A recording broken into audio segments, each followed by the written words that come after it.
As a business owner, the most important thing for you is making profits.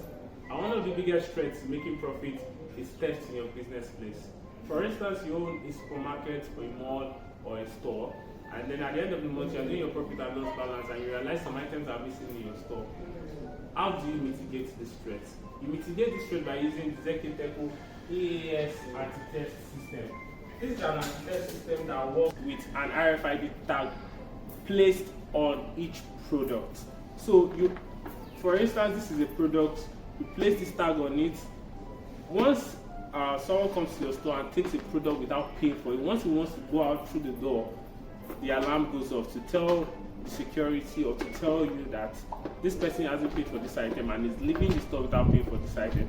So once you go to the counter to make a payment, your receptionist will just deactivate, or your attendant will just deactivate the tag once payment has been made. So when the person is going through the exit, the alarm doesn't go off. So let's do a quick demo on how this works. So this is the EAS machine and this is a phone, and I have the tag on it, and I have not paid for this item. It has not been deactivated.